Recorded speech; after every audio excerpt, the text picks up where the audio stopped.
Assalamualaikum warahmatullahi wabarakatuh. Halo semuanya, di sini kami dari kelompok 5 akan menyajikan video pembelajaran materi mengenai akuntansi mudharabah yang bertujuan untuk memenuhi tugas dari mata kuliah akuntansi syariah dengan dosen pengampu Bapak Dr. Muhammad Rizal SMSI. Sebelum itu, izinkan kami memperkenalkan diri terlebih dahulu. Dengan saya Nur Azizaini Zahara dan teman saya Anggi Priscilla Sianturi dan Imelda Malona Tarigan. Langsung saja kita ke materinya. Baik, adapun pokok pembahasan yang akan kami bahas pada materi kali ini, yang pertama adalah pengertian mudharabah, yang kedua adalah landasan hukum mudharabah, yang ketiga adalah karakteristik mudharabah, yang keempat jenis-jenis mudharabah, yang kelima rukun mudharabah, yang keenam alur transaksi mudharabah, yang ketujuh tabungan mudharabah, yang kedelapan deposito, yang kesembilan akuntansi mudharabah, dan yang terakhir adalah berakhirnya akuntansi mudharabah. Yang pertama kita masuk ke pengertian mudharabah.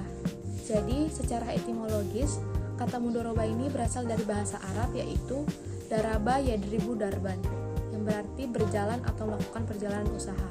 Hal ini menggambarkan bahwa modal itu akan digerakkan atau diputar untuk menjalankan kegiatan usaha yang produktif. Sedangkan menurut Fatwa DSN MUI nomor 7 tahun 2000, mudharabah merupakan akad kerjasama antara pemilik dana dan pengelola usaha untuk melakukan pembagian keuntungan berdasarkan dengan kesepakatan awal. Sedangkan Pesaka nomor 105 menegaskan bahwa keuntungan dibagi sesuai dengan nisbah yang disepakati dan kerugian ditanggung pemilik modal kecuali disebabkan oleh kelalaian pengelola. Kita masuk ke materi yang kedua, yaitu landasan hukum mudharabah. Jadi, ada banyak cara untuk mencari rezeki yang halal. Salah satunya adalah dengan cara mengadakan perikatan syariah berbasis mudharabah. Jadi, adapun dasar-dasar hukum mudharabah yang pertama adalah Al-Quran.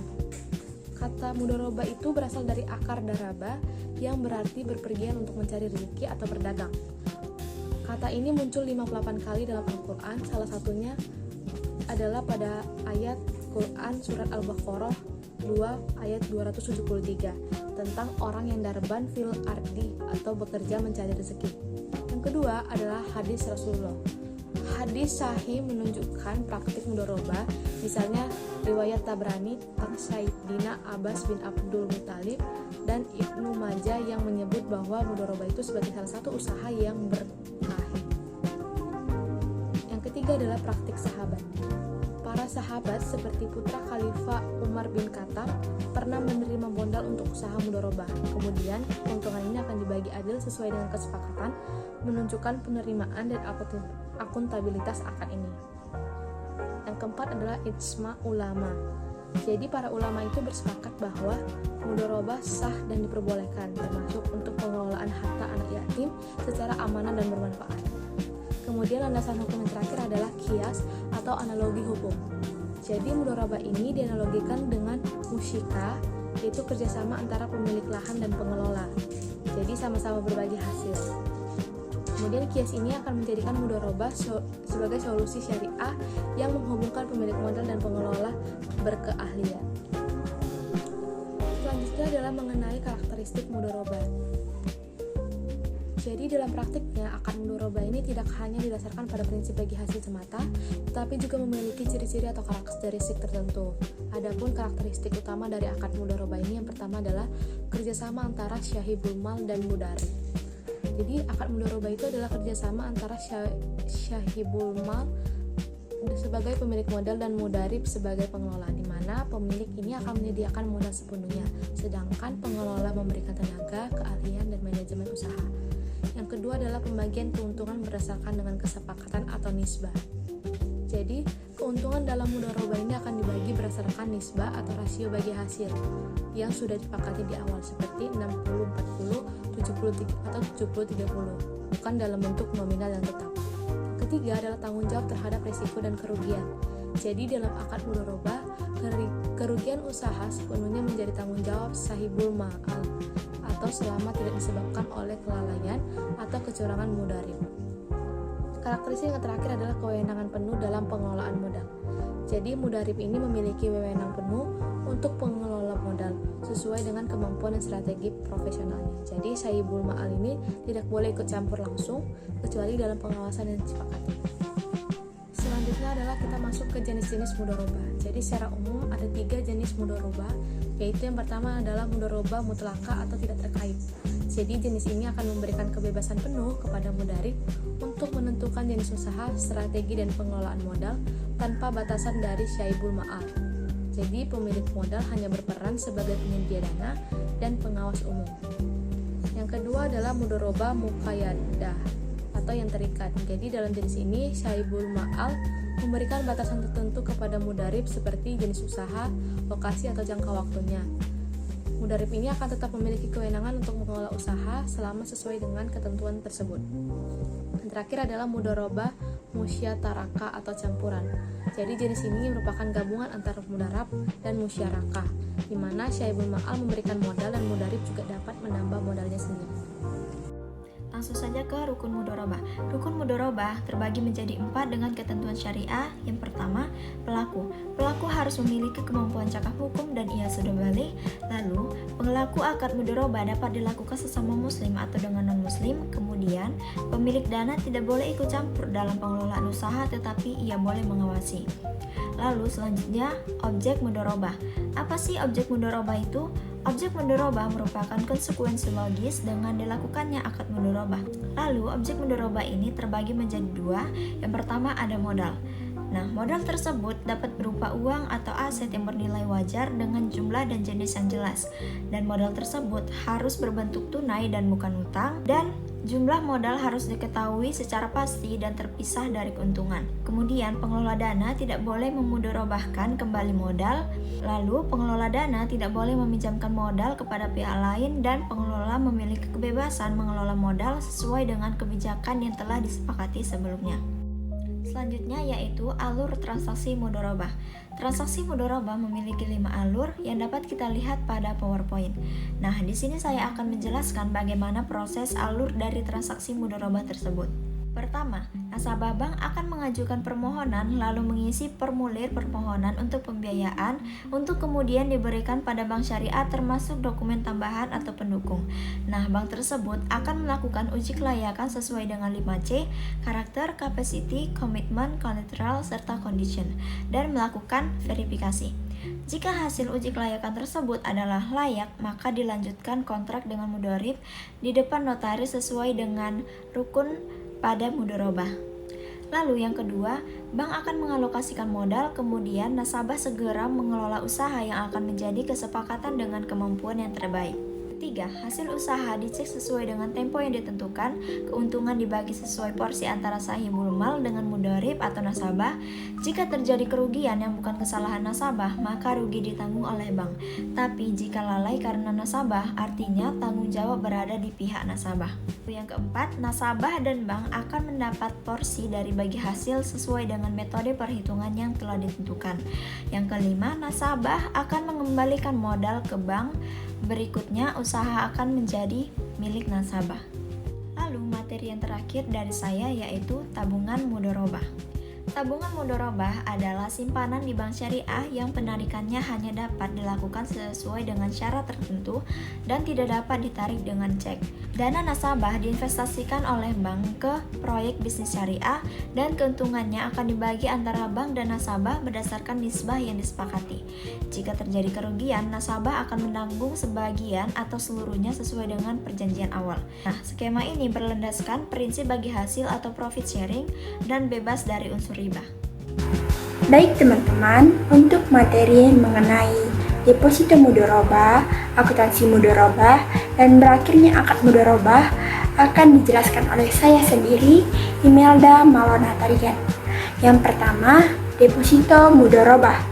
Deposito mudharabah adalah simpanan berjangka di bank syariah di mana nasabah sebagai pemilik modal dan bank sebagai pengelola dana. Keuntungan dibagi sesuai nisbah yang disepakati, sementara kerugian ditanggung oleh nasabah jika bukan karena kelalaian bank. Sedangkan pencairan hanya dapat dilakukan setelah jangka waktu akad berakhir. Nah, ada beberapa poin dalam transaksi mudharabah mutalaqoh pada tabungan dan deposito. Yang pertama yakni keuntungan dan kerugian sesuai kesepakatan. Sesuai dengan kesepakatan awal, keuntungan dan kerugian dalam mudharabah mutalaqqah dibagi yang tercantum dalam perjanjian atau kontrak. Yang kedua, fleksibilitas investasi oleh bank syariah. Nasabah pada mudharabah mutalaqqah tidak perlu menentukan secara spesifik bagaimana dananya akan diinvestasikan oleh bank syariah. Yang ketiga, cara pencatatan transaksi. Pencatatan transaksi mudharabah mutalaqqah untuk tabungan dan deposito mencakup keempat hal yang disebutkan, yakni setoran tunai nasabah, transfer dari bank lain, transfer dari kantor cabang lain, dan penerima bagi hasil mudharabah. Yang keempat, transaksi yang menambah saldo rekening. Ada 4 situasi yang dapat menyebabkan penambahan saldo rekening nasabah dalam mudharabah mutalaqqah, yakni setoran tunai nasabah, transfer dari bank lain, transfer dari kantor cabang lain, dan penerima bagi hasil mudharabah.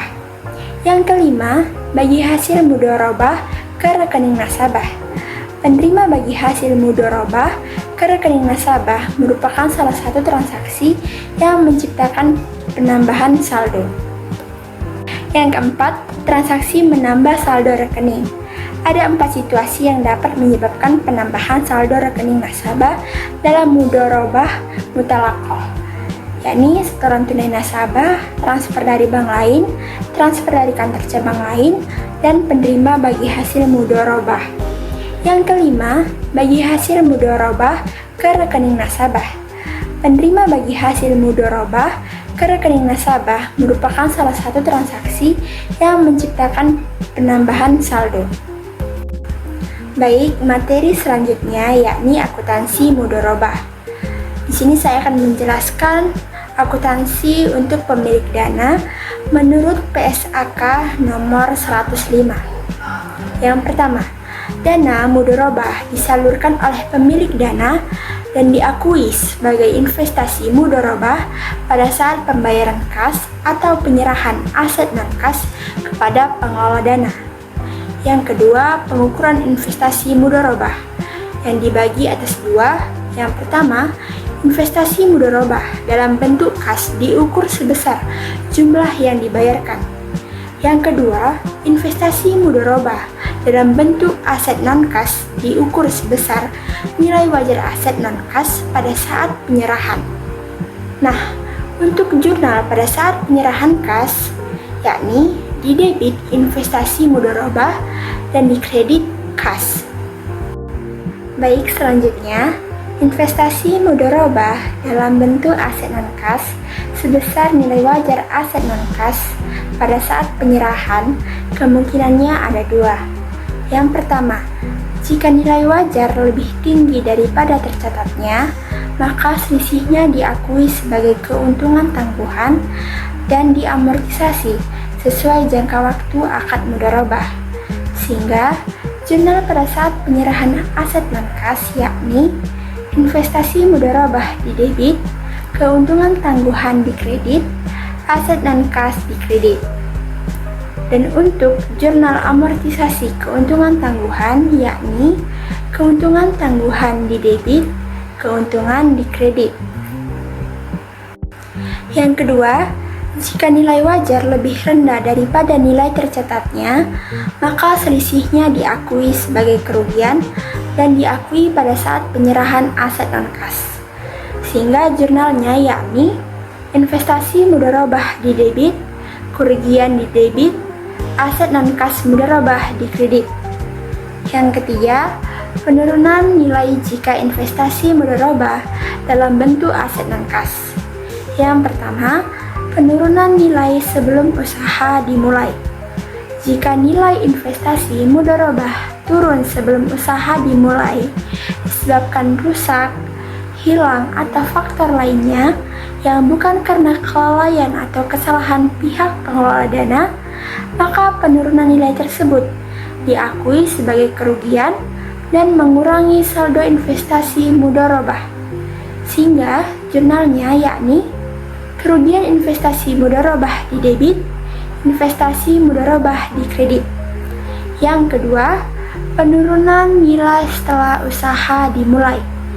Jika sebagian investasi mudharabah hilang setelah dimulainya usaha tanpa adanya kelalaian atau kesalahan pengelola dana, maka kerugian tersebut tidak langsung mengurangi jumlah investasi mudharabah, namun diperhitungkan pada saat pembagian bagi hasil. Sehingga jurnal pada saat terjadinya kerugian yakni kerugian investasi mudharabah di debit, penyisihan investasi mudharabah di kredit. Dan untuk jurnal pada bagi hasil yakni kas di debit, penyisihan investasi mudharabah di debit, pendapatan bagi hasil mudharabah di kredit. Yang keempat, kerugian. Kerugian yang terjadi dalam suatu periode sebelum akad mudharabah berakhir, maka pencatatan kerugian yang terjadi dalam satu periode sebelum akad tersebut diakui sebagai kerugian dan dibentuk penyisihan kerugian investasi. Sehingga jurnalnya yakni kerugian investasi mudharabah di debit, penyisihan kerugian investasi mudharabah di kredit. Nah, tujuan dicatatnya sebagai penyisihan agar jelas nilai investasi awal mudharabah, penyisihan kerugian disajikan sebagai akun kontra dari investasi mudharabah. Yang kelima, hasil usaha. Bagian hasil usaha yang belum dibayar oleh pengelola dana diakui sebagai piutang. Sehingga jurnalnya yakni piutang pendapatan bagi hasil di debit, pendapatan bagi hasil mudharabah di kredit. Dan untuk jurnal pada saat pengelola dana membayar bagi hasil, yakni kas di debit, piutang pendapatan bagi hasil di kredit. Yang keenam, akad mudharabah berakhir. Pada saat akad mudharabah berakhir, selisih antara investasi mudharabah setelah dikurangi penyisihan kerugian investasi dan pengembalian investasi mudharabah diakui sebagai keuntungan atau kerugian. Sehingga jurnalnya yakni kas atau piutang atau aset non-kas di debit, penyisihan kerugian investasi mudharabah di debit, investasi mudharabah di kredit, keuntungan investasi mudharabah di kredit. Atau kas atau piutang atau aset non-kas di debit, penyisihan kerugian investasi mudharabah di debit, kerugian investasi mudharabah di debit, investasi mudharabah di kredit. Yang ketujuh, penyajian.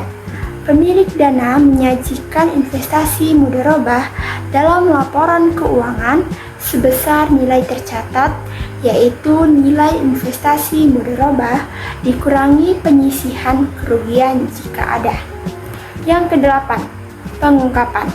Pemilik dana mengungkapkan hal-hal yang terkait dengan transaksi mudharabah, tetapi tidak terbatas pada 1. Isi kesepakatan utama usaha mudharabah seperti porsi dana, pembagian hasil usaha, aktivitas usaha mudharabah, dan lain-lain. Yang kedua, rincian jumlah investasi mudharabah berdasarkan jenisnya. Yang ketiga, penyisihan kerugian investasi mudharabah selama periode berjalan. Yang keempat, pengungkapan yang diperlukan sesuai PSAK nomor 101 tentang penyajian laporan keuangan syariah. Baik, tadi saya telah menjelaskan akuntansi untuk pemilik dana. Selanjutnya, saya akan menjelaskan akuntansi untuk pengelola dana. Yang pertama, dana yang diterima dari pemilik dana dalam akad mudharabah diakui sebagai dana syirka temporer sebesar jumlah kas atau nilai wajar aset non-kas yang diterima. Yang kedua, pengukuran dana syirka temporer. Syirka temporer diukur sebesar jumlah kas atau nilai wajar aset non-kas yang diterima. Sehingga jurnalnya yakni kas atau aset non-kas di debit, dana syirka temporer di kredit. Yang ketiga, penyaluran kembali dana syirka temporer. Sedangkan apabila pengelola dana mengelola sendiri dana mudharabah, berarti ada pendapatan dan beban yang diakui dan pencatatannya sama dengan akuntansi pada umumnya, yaitu pada saat mencatat pendapatan, maka kas atau piutang didebit, pendapatan dikredit. Dan jurnal saat mencatat beban, yakni beban didebit, kas atau utang dikredit. Lalu, untuk jurnal penutup yang dibuat di akhir periode atau apabila diperoleh keuntungan, maka pendapatan didebit, beban dikredit, pendapatan yang belum dibagikan dikredit. Selanjutnya, yakni untuk jurnal ketika dibagi hasilkan, yakni pendapatan yang belum dibagikan didebit, utang bagi hasil mudharabah dikredit. Kemudian, untuk jurnal penutup yang dibuat apabila terjadi kerugian, yakni pendapatan didebit, penyisihan kerugian didebit, beban dikredit, yang dimana penyisihan kerugian disajikan sebagai akun kontra dari dana sirka temporer. Yang keempat, kerugian yang diakibatkan oleh kesalahan atau kelalaian pengelola dana diakui sebagai beban pengelola dana. Yang kelima, di akhir akad, yang dimana jurnalnya yakni dana sirka temporer didebit, kas atau aset non-kas dikredit. Dan jika ada penyisihan kerugian sebelumnya, maka jurnalnya yakni dana sirka temporer didebit, kas atau aset non-kas dikredit, penyisihan kerugian dikredit. Yang keenam, penyajian. Pengelola dana menyajikan transaksi mudharabah dalam laporan keuangan yang dimana terdiri 1. Dana sirka temporer dari pemilik dana disajikan sebesar nilai tercatatnya untuk setiap jenis mudharabah. Yang kedua, bagi hasil dana sirka temporer yang sudah diperhitungkan tapi belum diserahkan kepada pemilik dana disajikan sebagai pos bagi hasil yang belum dibagikan sebagai kewajiban. Yang ketujuh, pengungkapan. Pengelola dana mengungkapkan transaksi mudharabah dalam laporan keuangan yang dimana 1. Isi kesepakatan utama usaha mudharabah seperti porsi dana, pembagian hasil usaha, aktivitas usaha mudharabah, dan lain-lain. Yang kedua, rincian dana sirka temporer yang diterima berdasarkan jenisnya. Yang ketiga, atau yang terakhir, penyaluran dana yang berasal dari mudharabah muqayyadah atau pengungkapan yang diperoleh sesuai PSAK nomor 101 tentang penyajian laporan keuangan syariah. Baik, materi yang terakhir yakni berakhirnya akad mudharabah. Lamanya kerjasama dalam mudharabah tidak tentu dan tidak terbatas. Tapi semua pihak berhak untuk menentukan jangka waktu kontrak kerjasama dengan memberitahukan pihak lainnya. Namun, akad mudharabah dapat berakhir karena hal-hal sebagai berikut. Yang pertama, dalam hal mudharabah tersebut dibatasi waktunya, maka mudharabah berakhir pada waktu yang telah ditentukan. Yang kedua, salah satu pihak memutuskan mengundurkan diri. Yang ketiga, salah satu pihak meninggal dunia atau hilang akal. Yang keempat, pengelola dana tidak menjalankan amanahnya sebagai pengelola usaha untuk mencapai tujuan sebagaimana dituangkan dalam akad. Sebagai pihak yang mengemban amanah, ia harus beriktikat baik dan hati-hati. Dan yang kelima, modal usaha tidak ada. Sekian materi yang dapat saya sampaikan. Terima kasih. Sekian pemaparan materi mengenai akuntansi mudharabah dari kelompok 5. Adapun kesimpulan pada materi ini yaitu akad mudharabah merupakan salah satu bentuk kerjasama ekonomi dalam sistem keuangan keuangan syariah yang berlandaskan pada prinsip keadilan, amanah, dan bagi hasil. Akad ini melibatkan dua pihak, yaitu sahibul mal atau pemilik modal dan mudharib atau pengelola modal, di mana keuntungan akan dibagi berdasarkan nisbah yang disepakati, sementara kerugian ditanggung oleh pemilik modal selama tidak terjadi kelalaian dari pihak pengelola. Konsep ini menjadi pilar utama dalam praktik perbankan syariah karena mencerminkan nilai-nilai syariah yang menolak riba dan menekankan kejujuran serta transparansi dalam pengelolaan usaha. Dari sisi akuntansi, penerapan mudharabah diatur dalam PSAK 105 yang mengatur pengakuan, pengukuran, penyajian, dan pengungkapan transaksi berdasarkan prinsip syariah. Standar ini memastikan bahwa laporan keuangan dapat memberikan informasi yang relevan dan akuntabel bagi kedua belah pihak. Dengan penerapan yang tepat, akuntansi mudharabah tidak hanya mendukung tata kelola yang baik, tetapi juga memperkuat kepercayaan masyarakat terhadap sistem keuangan syariah di Indonesia. Baik, sekian dari kelompok 5. Apabila ada kesalahan kata, kami mohon maaf. Semoga video ini dapat bermanfaat dan dapat memberikan kita pengetahuan baru. Assalamualaikum warahmatullahi wabarakatuh.